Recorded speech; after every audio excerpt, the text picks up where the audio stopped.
Welcome back to the Triple T podcast, where theories are tall, the tales are twisted, and the truth, well, that's always up for debate. Now, picture this. It's rural Georgia, 1980. A town known for granite quarries, peaches, and Sunday church service wakes up to find a massive 19-foot granite monument standing in a cow pasture. There was no warning. There was no explanation. Just there, a monument carved with 10 commandments for humanity. Things like population control, one world government, and living in harmony with nature. Written in 8 different languages, aligned with the stars, built to last longer than civilization itself. And then in 2022, boom, literally blown apart in an explosion that left more questions than answers. Who built it? Why?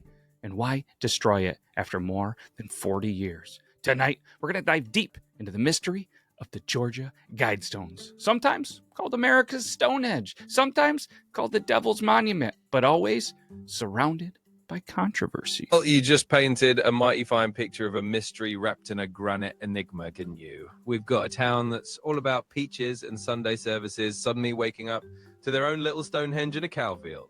And then a few decades later, kaboom, it's a plot twist with a capital T. So let's not sugarcoat it. The Georgia Guidestones are basically the kind of thing that makes conspiracy theorists do a little happy dance. Who put them there? Was it some secret society of granite enthusiasts with a flair for the dramatic? And why did someone feel the need to send them to the big rock quarry in the sky after 4 decades? It's all fair game for a good old-fashioned TTT podcast deep dive. And hey, if nothing else, it's a pretty wild excuse to talk about mysterious monuments, secret messages, and a little bit of Southern Gothic flair. So let's dive in, have some fun with it, and maybe throw in a goofy joke or two about aliens loving peaches. You know, just to keep it interesting. Millions of peaches, peaches for me. Yes. And the voice you're hearing, it's me, it's Matt, it's Beardlaws. Joining me as always is the one, the only mysterious Luther Grimwood. Yeah, this is an interesting little topic. And I don't know, I heard somebody talking about it recently while I was having an adult beverage. And I said, you know what, that would be a pretty good little topic for the Triple D podcast. And over to Luther, we did our research and kaboom, we have an episode. And sorry that I was kind of tripping up some of my words at the start. It's 32 degrees here, and I'm still cold unthawing from life. But yeah, Luther, what's up, man? Hey, Matt. Well, you know me, always ready to dig into a nice chilly mystery, though hopefully with a bit less frostbite on the brain. But hey, that's what makes it fun. The Georgia Guidestones are kind of like the ultimate frozen peach of conspiracy theories, and I guess we just took a big old bite. So let's keep it conversational, keep it a little goofy, and if you start thawing out mid-podcast, just consider it a live demonstration of coming back to life after being frozen in suspense. Let's do this. Let's do this. But before we do this, what do, Luther? We come up with a drink, an episode drink, so you can make this up. It fits it. And I don't know. I feel like this granite mystery really needs a special little bit of a cocktail. So let's call it the Granite Smash. You ready to hear this? Absolutely. Let's get into the Granite Smash. I love it. So picture this. You grab yourself a little bit of peach schnapps, because we've got to have some Georgia peaches in there. A bit of bourbon to give it that southern kick, and maybe a little dash of bitters and lemon. Shake it all up, pour it over ice, and there you go. It's mysterious. It's a little bit sweet, a little bit strong, and it definitely fits the theme. So let's raise a glass of Granite Smash and dive right in. Yeah, let's crush the ice, though, just to add it a little bit to kind of symbolize the shattered stones, huh? I want a little bit of honey to pair with that lemon, so you get that little bit of a, I don't know, guidance and wisdom vibe. And if you want to really kind of kick it up a notch and go full conspiracy, Luther loves glitter. So toss in some edible glitter, because nothing screams New World Order like sparkly bourbon, right? Oh, absolutely. Let's just go full the sparkle conspiracy mode. We'll crush that ice to symbolize the shattered stones, drizzle in that honey for a little wisdom sweetness, and then, yeah, let's just throw in some edible glitter, because if we're going to have a New World Order cocktail, it might as well be shiny and ready for a party. So there you go, folks. The Granite Smash with a little bit of honey, a little bit of sparkle, and a whole lot of mystery. Let's clink glasses and dive into the Guidestones. We should probably warn you, though, that if you have one too many of these, you'll probably be outside at 3 a.m. carving commandments potentially into your driveway, or at least drawing in your driveway commandments in chalk or something, and then maybe you'll just do a chalk line of yourself because it's funny, right? Or you do the one with the hand where you just trace your hand and then make it a turkey or something. I don't know.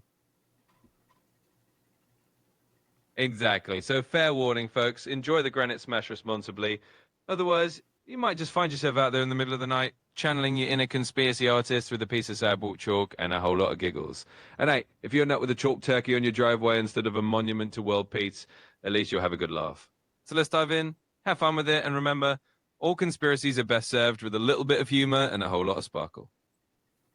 Yes. Now, Luther, would you have too many of these and potentially go out and write your own 10 commandments for modern life? And if so, what would they be? Oh, absolutely. You know, if I had one too many of these granite smashes, I'd be out there scribbling my own commandments for sure. And let's not sugarcoat it. They'd probably be a little ridiculous. Maybe something like, "Thou shalt not take life too seriously, especially after midnight." Or "Thou shalt always add a little bit of sparkle to your day, whether it's literal or just in spirit."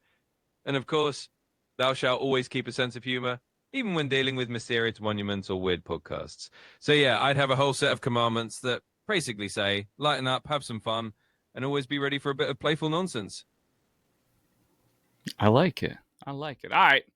Let's get to the beginning of this. June 1979, a well dressed man walking into the Elberton Granite Finishing Company. He introduced himself under the name R.C. Christian. He claimed he represented a small group of loyal Americans who had been planning this monument for over 20 years. He even gave specific instructions. It had to be able to withstand the apocalypse, it had to deliver a message to humanity if civilization collapsed, and he wanted it astronomically aligned like Stonehenge. Absolutely. Let's rewind the tape to that mysterious summer day in 1709. So you got this gentleman who just strolls in, goes by the name R.C. Christian, which honestly sounds like the kind of alias you'd pick if you were trying to be both mysterious and vaguely respectable. And he's basically like, "Hey, I need a monument that can survive the end of the world, deliver some cosmic wisdom, and oh yeah, make sure it lines up with the stars like it's Stonehenge's long lost cousin." So yeah, this is where the story really takes off. And you got to love the idea with these instructions being handed over like, "No big deal, just build me a doomsday proof monument, please." It's that kind of outside the box, maybe a little out there thinking that just makes the whole Georgia Guidestones story so darn fascinating. What do you think you would charge if somebody came in here and you were at the Elberton Granite Finishing Company in 1979? What are you charging somebody to make something like this? Oh man, well, if I'm sitting there in 1979 at the Elberton Granite Finishing Company, and some guy walks us in asking for an apocalypse-proof Stonehenge, I'm probably thinking, all right, this is going to be a pretty hefty invoice. I mean, you're talking about a massive granite monument, astronomical alignment, and a guy who wants it to outlast civilization. So I'd probably slap a nice round number on there, maybe a few $100,000 at least, just to get started. And who knows, maybe toss in a mystery client upcharge just for the fun of it. After all, if the world might end and this thing's got to survive, you might as well get a good paycheck out of it. That's true. Well, the man, he paid in cash, around $500,000 in today's money, and no one ever found out who he really was. He used fake names. Even his banker admitted that it was a little bit shady, but legit enough to pay. The only clue, the synonym, R.C. Christian. Yeah, exactly. It's like the ultimate mystery shopper, just rolling in with a suitcase full of cash and a fake name and saying, "Here you go, build me something that will confuse the world for decades." And the fact that even the banker was like, "Yeah, this is a little shady, but the money's real enough," just adds that perfect layer of intrigue. It's like if James Bond had assigned me commissioning giant stone puzzles. So, yeah, we're left with this big granite riddle and a mystery man who just paid in cash and vanished into history. It definitely sets the stage for a whole lot of fun speculation. Many believed, Luther, that there was a direct nod to the, what is it, the Rosicrucians? What is it, a mystical, I guess, the secret society that went back all the way to the 1600s. How do you say that, Luther? Ah, you got it. It's the Rosicrucians. So, yeah, a lot of folks definitely looked at that whole RC Creation thing and said, sounds a little too close to Rosicrucian to be a coincidence. And the Rosicrucians were basically this old school secret society, all about mystical knowledge and hidden wisdom and all that fun stuff. So it kind of adds another layer to the whole Guidestones mystery. It's like, were they trying to leave us a secret handshake in stone, or just messing with us from beyond the centuries? Either way, it definitely makes the story a whole lot juicier. Yeah, and some people they said it was the Freemasons. Other way, no matter what. I mean, it wasn't random, was it, Luther? I mean, what are your thoughts? Your initial thoughts on this guy? Walks in, pays a lot of cash, kind of a mysterious name. Can't really just get on the Googles in '79. I mean, what's your first thoughts on this? Yeah, I mean, it definitely wasn't just some random spur of the moment thing. My first thought is this guy or this group had a plan. They knew exactly what they were doing, and they had this whole vision cooked up. Whether it was the Rosicrucians, the Freemasons, or just a really eccentric group of folks with a lot of money and a love of mystery, they definitely wanted to leave a mark. And hey, if their goal was to keep us all guessing for decades, mission accomplished. So my take is it's a fascinating bit of intentional mystery making, and it just makes the whole story more fun to dive into. And maybe it was more common in the '70s for someone just to be like, "Hey, can you come in and make a doomsday monument?" I have to imagine if somebody did that today, it would probably involve some like the law, right?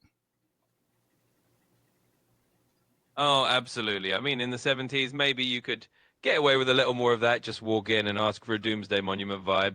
These days, you're right. You'd probably have a whole bunch of red tape, a couple of raised eyebrows, and maybe a visit from someone official just to ask a few extra questions. But back then, I guess it was just a little more of the Wild Western monument building. So, yeah, it's definitely a sign of the times and makes you appreciate just how unique and quirky that moment in history was. Mm-hmm. Luther, let's tell them a little bit about the structure itself, because the Guidestones they weren't just big rocks; they were carefully engineered. 4 upright slabs, a center pillar, and a capstone.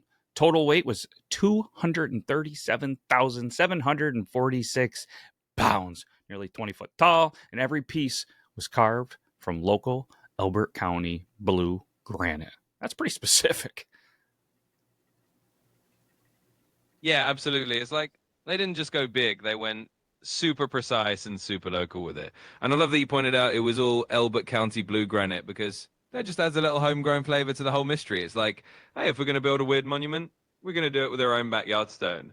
And the engineering is impressive too. I mean, 20 feet tall, over 230,000 pounds, and all lined up so it basically works like a giant astronomical calendar. So yeah, it's not just a bunch of big rocks. It's basically a giant puzzle made out of Georgia granite. And that's pretty awesome.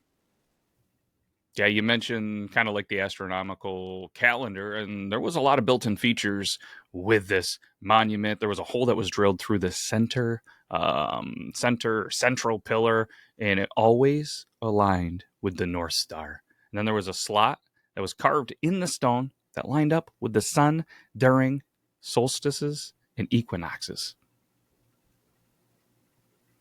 Exactly. They basically turned it into this giant stone Swiss Army knife of astronomical features. So you've got a hole that always points to the North Star, a slot that lines up with the sun on solstices and equinoxes, and basically it's like they built a giant cosmic calendar that could keep on ticking even if everything else fell apart. It's just one more layer of that whole we're leaving a message for the ages vibe. And it really does make you think they wanted this thing to be kind of a guidepost for future generations, or at least a really, really fancy sundial. Either way, it's just another reason the Guidestones are so fascinating. Yeah, and you just mentioned sundial. There was a hole that was in the capstone that allowed sunlight to shine down, marking noon every single day. So, I mean, Luther, let's be honest. Whoever designed this wasn't just rich; they were smart and they knew their astronomy. Oh, absolutely. They were definitely playing the long game with some serious brain power behind it. I mean, you don't just casually pop a hole in a capstone to mark noon every day unless you know exactly what you're doing. So, yeah, whoever put this together had both the brains and the budget, and they were definitely thinking about how to make a statement that would last for generations. It's kind of like it left a giant puzzle box for the future with a little bit of astronomy, a little bit of mystery, and a whole lot of granite. So, yeah, definitely not just rich, but really, really clever. Your brains, money. It either had to be Iron Man or Batman, right? Exactly. I mean, you start putting together brains, money, and a giant mysterious monument, and you basically get yourself the 1979 version of a superhero plot. So yeah, maybe it was the secret identity of a real life Batman or Iron Man type who just decided to leave us all scratching our heads. Either way, it makes for a pretty awesome story, and it's definitely a monument that keeps on giving in terms of intrigue. Yeah, and the locals, they started to call it America's Stonehenge. Tourists, they flocked. But not everyone was a fan. Some people, Luther, they actually saw it as satanic. Others thought it was a message from global elites. You flock there. You want to bust out your Polaroids. What are you thinking? Cool, intriguing, satanic, or, a message from people that are controlling the narrative? Oh, for sure. It's like you roll up with your Polaroid, and it's kind of a choose your own adventure of weirdness. On one hand, it's definitely cool and intriguing because, I mean, giant mystery monument. But then you've got folks who think it's satanic or some kind of Illuminati postcard, and it just adds to the whole flavor of the mystery. So, yeah, I'd probably be there snapping a photo and just enjoying the fact that it's got a little something for everyone. Whether you're a conspiracy theorist, a history buff, or just someone who likes a good roadside odyssey. It's all part of the fun. Just part of the fun. Speaking of part of the fun, want to talk about those inscriptions? The reason that these stones caused so much controversy: 10 guidelines for humanity that were carved in 8 modern languages. Let me read a few of the heavy hitters. You ready, Luther? Maintain humanity under 500 million in perpetual balance with nature. This is a massive red flag because in 1980, the world population was 4.4 billion. Today, it's over 8 billion. Basically, this reads as reduce humanity by 90%. Oh yeah, that one is definitely the showstopper. I mean, you read that guideline and it's like, wait, hold on, did they just suggest a 90% population drop? That's the kind of statement that definitely gets people raising eyebrows and probably a few pitchforks. And it's no wonder folks started freaking out a bit and calling it everything from global elite propaganda to something straight out of a dystopian novel. So yeah, those inscriptions really do add a whole layer of what were they thinking to the whole mystery. And it's definitely one of the reasons the Guidestones stirred up so much controversy. Yep. It also said guide reproduction wisely, improving fitness and diversity. Critics say that that was just eugenics dressed up in a stone.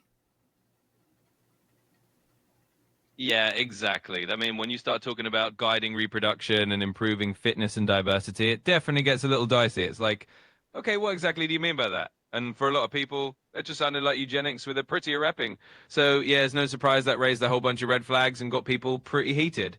It's like the Gadstones were basically a recipe for controversy baked right into the stone.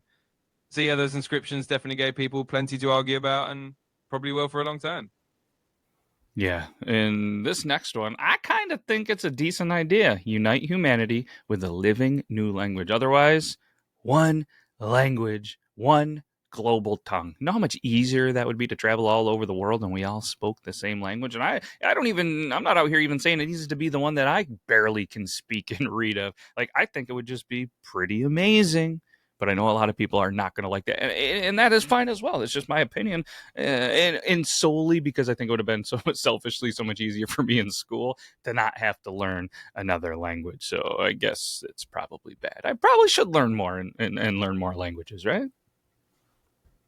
Yeah, I mean, it's kind of one of those ideas that on paper sounds pretty convenient, right? One universal language, everybody can understand each other, travel gets easier, and you can just chat with anyone anywhere. But yeah, I totally get why that rubs people the wrong way too, because language is so tied up in culture and identity and all that good stuff. So it's one of those things where it's like, yeah, it's a cool idea in theory, but maybe a little trickier in practice. And hey, no judgment on the language front. You do you, but it is kind of fun to think about a world where we all just spoke the same tongue and how that might change things. So yeah, another one of those guidelines that's kind of a head scratcher, but definitely an interesting thought. Interesting indeed. This one, I don't really know how to kind of read through this. Obviously, I can read this. It's rule, passion, faith, tradition, and all things with tempered reason. What is your take? What were they really trying to kind of get through here from one of the commandments? Yeah, that one's kind of like the philosophical fortune cookie of the bunch. It's like they're saying, hey, have your passions, have your faith, keep your traditions, but just don't go overboard. Use a little reason to keep it all balanced. So I think it's basically them trying to say, hey, let's not get too extreme with any one thing. Let's keep a level head. It's a pretty reasonable thought, honestly. It's like they're just sneaking in a little life advice, like, hey, be passionate, have your beliefs, but also use your head. So yeah, it's kind of a nice little nugget of wisdom, even if it's surrounded by some of those more controversial guidelines. Can we put that on a T-shirt, Luther? You think anybody would buy them? Oh, absolutely. I mean, you put something like rule, passion, faith, tradition with tempered reason on a t-shirt, and you might just have the next quirky philosophical fashion statement. There's always someone out there who loves a good bit of thought-provoking wisdom on a shirt. So yeah, let's print it up and see if we can start a trend. Who knows? We might just have a bestseller in our hands. All right, I'll print them up. I'll get you one. All right, brother. This next one is I like this one as well. Protect people and nations with fair laws and just courts. Oh yeah, that's another one that actually sounds pretty solid. I mean, who can argue with fair laws and just courts, right? It's like the kind of guideline that makes you nod along and say, yeah, that sounds like a pretty good plan for a functioning society. So, amidst all the more controversial stuff, we got this nice, sensible little nugget that pretty much everyone can get behind. And hey, if we're making t-shirts, maybe we just add this one on the back. It's always nice to have a bit of fairness and justice in the mix. Yeah, not a bad idea. But you do the double print, then double the price. Anyways, let's go to the next one. Balance personal rights with social duties. What's your take on this? What were they really trying to kind of portray with that? Yeah, that one's kind of like the whole with great power comes great responsibility vibe. Just in a slightly different wrapping. I think they're basically saying, hey, sure, you've got your personal rights, but remember that you've got some responsibilities to the community too. It's kind of like they're nudging everyone to find that sweet spot between doing your own thing and making sure you're also looking out for everyone else. So that's a pretty reasonable idea, kind of like the whole rule in this together thing.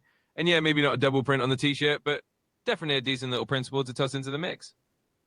I knew you couldn't let that one go. Next commandment that was out there in 8 different languages: prize truth, beauty, love, seeking harmony with the infinite. That seems like some hippie style stuff, right? Or am I totally off base? No, you're right on the money with that. It definitely has that kind of hippie, let's all hold hands and find inner peace vibe. I mean, prizing truth, beauty alone, and seeking harmony with the infinite is basically like the ultimate feel-good mantra. It's the kind of thing you'd expect to see on a tie-dye banner at a music festival. So yeah, it does have that kind of universal, let's all just be cool and get along energy, which, isn't a bad thing to toss into the mix. It definitely adds a little bit of that peace and love flavor to the whole mysterious monument. Yes, and the last one, and I want you to kind of keep an eye on this one because it was carved twice into granite. This wasn't an accident, all right? Be not a cancer on earth. Yeah, they really wanted to hammer that one home, didn't they? I mean, carving it twice is basically like underlining it in stone. They're saying, look, we really mean this. Don't be a cancer on the earth. Give nature some space. It's kind of like the ultimate eco-friendly mic drop. And honestly, it's a pretty solid message. They're just saying, hey, let's not trash the planet. Let's remember to leave some breathing room for nature to do its thing. So yeah, it's definitely a big thumbs up for the environmental message and a nice way to wrap up the whole set of guidelines. Just a little extra reminder to be kind to the planet. Leave room for nature, huh? Why don't we go ahead and tell that to the guy who invented the plastic flamingos, huh? But let's jump into a couple of theories because almost immediately theories started to explode. No pun intended. But here were some of the biggest ones. The New World Order theory was one that many saw the Guidestones were a blueprint for global elites that were planning for life after a nuclear war or potentially even engineered collapse, keeping humanity under 500 million. I mean, that's mass depopulation. I don't like that one bit. Yeah, exactly. That's one of those theories that just took off like wildfire because, I mean, it's got all the ingredients for a perfect conspiracy stew. You've got secretive monuments, mysterious benefactors, and a message that kind of sounds like a dystopian survival plan. So, yeah, the New World Order crowd definitely jumped all over that one. And you're right, the whole idea of keeping humanity under 500 million definitely gives people the heebie jeebies, and it's not hard to see why. It's the kind of thing that just fuels the fire for people who think there's some shadowy plan behind the scenes. So yeah, it's definitely one of the biggest and spookiest theories out there. Yep, but then the one that we kind of touched on already, the Rosicrucians and Freemason ties, the name RC Christian screams, well, the word that I can barely say, Rosicrucian, add the astronomical alignments, the obsession with secrecy, and the fact that the Masons love geometry. This one is fuel for secret society connections.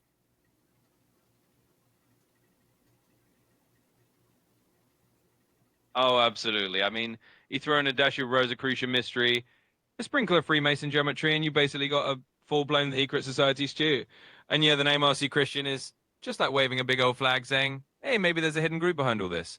So it's no surprise that people started connecting the dots and saying, hey, this has got secret society written all over it. It just has that extra layer of intrigue and makes the whole thing feel like a real life Dan Brown novel.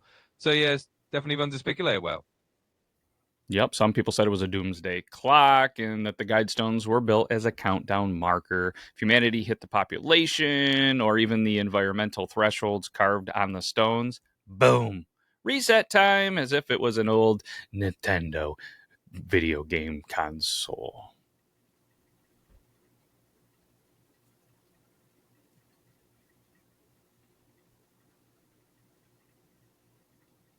Yeah, exactly. The doomsday clock theory is kind of like the ultimate uh-oh scenario. It's like people looked at the Guidestones and said, wait a minute, is this thing just a giant countdown timer for when we hit the danger zone? And the idea that if we cross some line on population or wreck the environment, it's like hitting the reset button on an old Nintendo is definitely a wild and kind of spooky thought. It just has that extra layer of what if to the whole mystery and makes it even more fun to talk about. So yeah, it's definitely one of those theories that just keeps the conversation going. Yep, but then there's those skeptics who say it was just a genius marketing stunt for local granite industry. Build something mysterious. People come. Tourism dollars flow. It'd kind of be like if you came out and changed your logo, Cracker Barrel, and, got a bunch of viral attention. Good or bad. They say bad news is, or what is it? Bad publicity is still publicity? I don't know.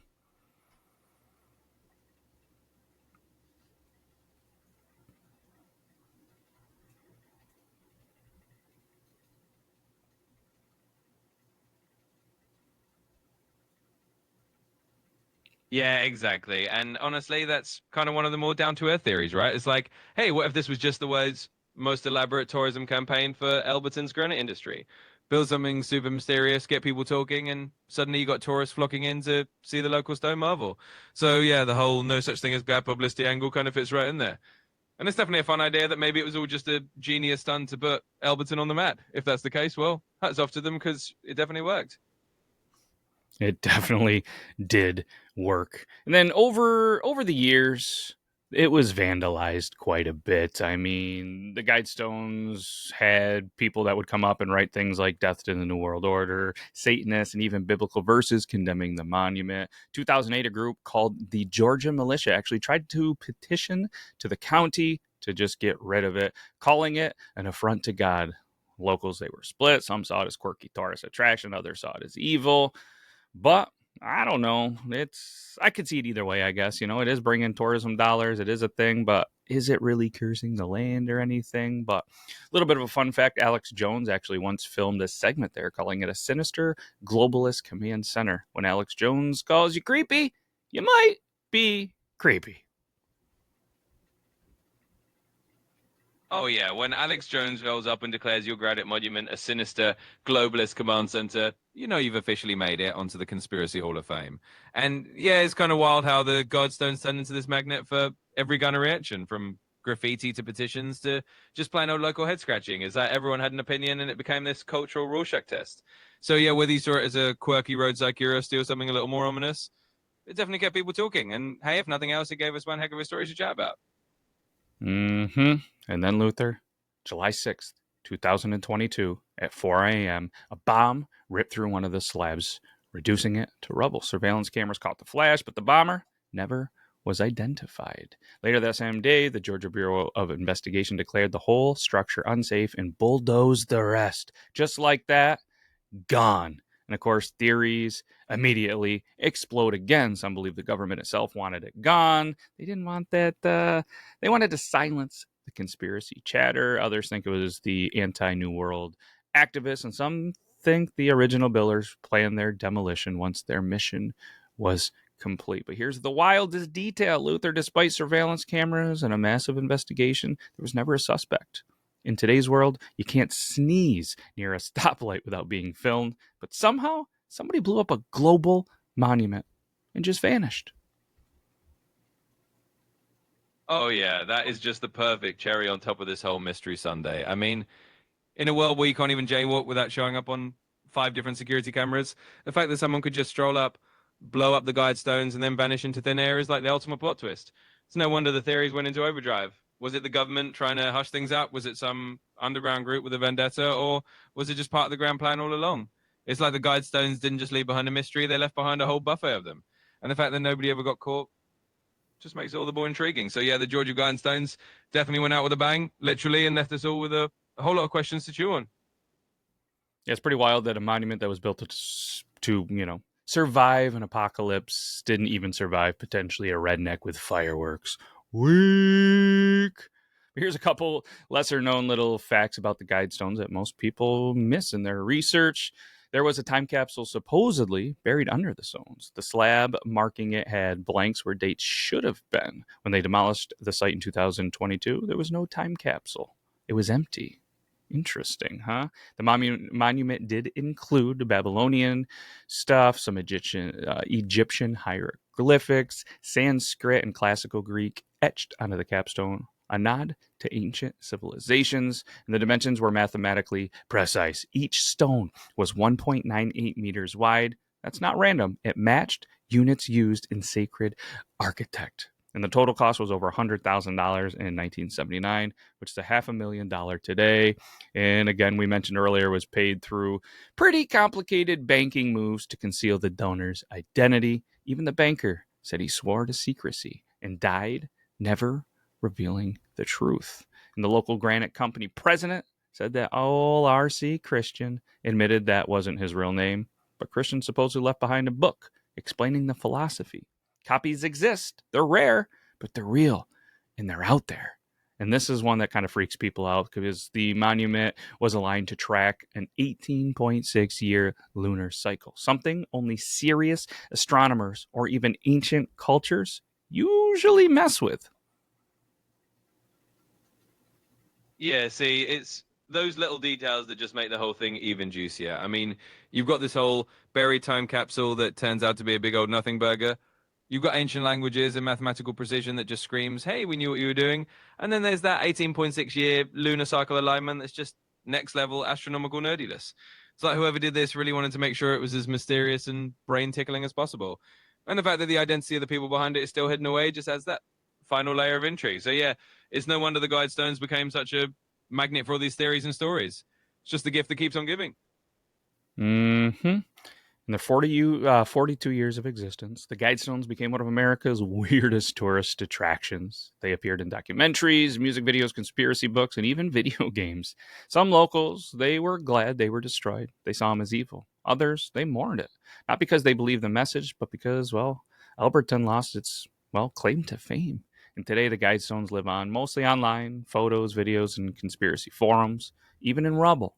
The Guidestones remain a symbol either of secret plans for a global reset or of humanity's obsession with mystery. So let me ask you guys this. What were the Georgia Guidestones really? A post-apocalyptic guidebook carved in granite? A sinister plan from secret societies? Or just one really expensive prank in the middle of, Georgia cow country? Regardless, the truth is buried somewhere under those shattered stones, maybe literally, if that missing time capsule does ever turn up. But one thing's for certain, the Guidestones, they may be gone, but their mystery is carved forever into the conspiracy playbook. Absolutely. And that's the beauty of it, right? Whether they were a secret society's stone-clad manifesto or just a quirky roadside oddity, they've definitely cemented their place in the grand catalogue of American mysteries. And yeah, even though the stones themselves are gone, the questions they raised are going to stick around for a good long while. It's kind of like they've become digital ghosts haunting the internet, popping up in forums and videos and keeping the conversation going.